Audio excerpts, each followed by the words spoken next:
Web অ্যানালিটিক্সের first step হলো একটা ওয়েবসাইটের বিভিন্ন ধরনের ডেটা কালেক্ট করা। যেমন হচ্ছে এটি একটি ওয়েবসাইট, দারাজ ওয়েবসাইট, এটি একটি ই-কমার্স ওয়েবসাইট। এই ওয়েবসাইটটি আমি ভিজিট করতেছি। আমি হচ্ছে দারাজের একজন ভিজিটর বা হচ্ছে ট্রাফিক। এই ওয়েবসাইটে এসে আমি এর বিভিন্ন পেজগুলো দেখতেছি, এখানে ওখানে ক্লিক করতেছি, এই পেজটাতে ভিজিট করতেছি, স্ক্রল করতেছি, একটু নিচে যাইতেছি, এই পেজটাতে আমি টাইম স্পেন্ড করতেছি, এই বাটনটাতে ক্লিক করতেছি, এই প্রোডাক্টটা ওপেন করতেছি। এই যে এক একটা অ্যাক্টিভিটি, এই যে ইউজারদের বিহেভিয়ার বা অ্যাক্টিভিটি, এগুলোকে ইভেন্টও বলা হয়। ওয়েব অ্যানালিটিক্সের ফার্স্ট স্টেপ হলো একজন ট্রাফিক বা ভিজিটরের বিভিন্ন বিহেভিয়ার বা অ্যাক্টিভিটি বা হচ্ছে এই যে ইভেন্টগুলো, এইগুলোকে কালেক্ট করা। যেমন হচ্ছে আমি এই যে এখানে একটা ক্লিক করলাম, এটা হচ্ছে আমার একটা অ্যাক্টিভিটি বা এটা একটা ইভেন্ট।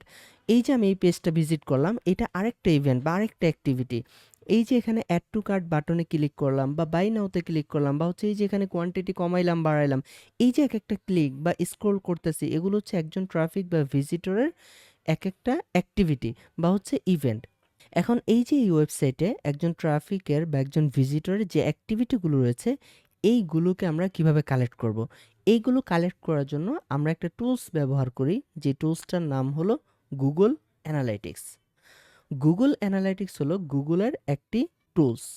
এই টুলসটি বিভিন্ন ধরনের ট্র্যাকিং কোড রয়েছে, যেই কোডগুলো আমাদের ওয়েবসাইটে আমরা বসায় দিই, এবং গুগল অ্যানালাইটিক্স এই কোডগুলোর থ্রুতে আমাদের ওয়েবসাইটের ভিজিটরদের প্রত্যেকটা অ্যাক্টিভিটি এবং ইভেন্ট ট্র্যাক করে করে গুগল অ্যানালাইটিক্সের কাছে পাঠিয়ে দেয়। যেমন হচ্ছে এই যে এখানে অ্যাড টু কার্ট বাটনের এখানে আমরা একটা ট্র্যাকিং কোড বসায় দিব, বাই নাও বাটনের এখানে আমরা একটা ট্র্যাকিং কোড বসায় দিব, এবং এই যে একটা পেজ ভিজিট করলাম, এই পেজের ব্যাকএন্ডে আমরা একটা ট্র্যাকিং কোড বসিয়ে দিব।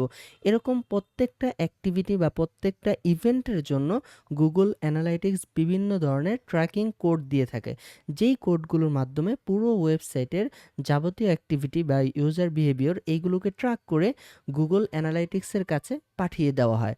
দেন হচ্ছে গুগল অ্যানালাইটিক্স কী করে, প্রসেসিং করে, এটাকে সুন্দর একটা ভিজিবিলিটি রূপ দেয়, এবং ওইখান থেকে আমরা অ্যানালাইসিস করতে পারি এবং আমরা রিপোর্ট জেনারেট করতে পারি। ঠিক আছে? তাহলে আমরা এখান থেকে গুগল অ্যানালাইটিক্স নামে একটা টুলসের পরিচয় পাইলাম, যে টুলসটা হচ্ছে গুগলের একটা প্রোডাক্ট। এই টুলসের মাধ্যমে আমরা আমাদের ওয়েবসাইটের যাবতীয় অ্যাক্টিভিটি বা ইভেন্টগুলো বিভিন্ন ট্র্যাকিং কোডের মাধ্যমে আমরা ট্র্যাক করতে পারি। এখন এই যে একটা ট্র্যাকিং কোডের মাধ্যমে ওয়েব অ্যানালাইটিক্স আমাদের ওয়েবসাইটের অ্যাক্টিভিটিগুলো যে ট্র্যাক করে, এই ট্র্যাকিং কোডটাকে আমরা বলি হচ্ছে ট্যাগ। তাহলে এখানে দাঁড়ালো যে আমরা এই যে আমাদের ওয়েবসাইটের বিভিন্ন অ্যাক্টিভিটি বা ইভেন্টগুলো যে ট্র্যাক করি, এগুলো একটা ট্র্যাকিং কোড অথবা একটা ট্যাগের মাধ্যমে করে থাকি। এখন আমরা কিন্তু আমাদের ওয়েবসাইটের যে ডাটাগুলো রয়েছে, এগুলো শুধুমাত্র গুগল অ্যানালিটিক্সের কাছেই পাঠাই না। আমরা যখন আমাদের মার্কেটিং ক্যাম্পেইনগুলো করি বিভিন্ন সোশ্যাল মিডিয়া বা বিভিন্ন পদ্ধতিতে, যেমন হচ্ছে ফেসবুক মার্কেটিং করি, গুগল অ্যাড মার্কেটিং করি, তারপর হচ্ছে টিকটক মার্কেটিং করি, বা অন্য যে কোনো চ্যানেলে আমরা মার্কেটিং করি, তাদের কাছেও কিন্তু আমাদের ওয়েবসাইটের এই যে ইউজারদের যে বিহেভিয়ারটা আছে বা অ্যাক্টিভিটি আছে, এই ডাটাগুলো পাঠাইতে হয়। এতে করে কি হয়, তারা আমাদের দেওয়া ওই ডাটার উপর ভিত্তি করে আমাদের আরও ভালো রেজাল্ট তারা দিতে পারে।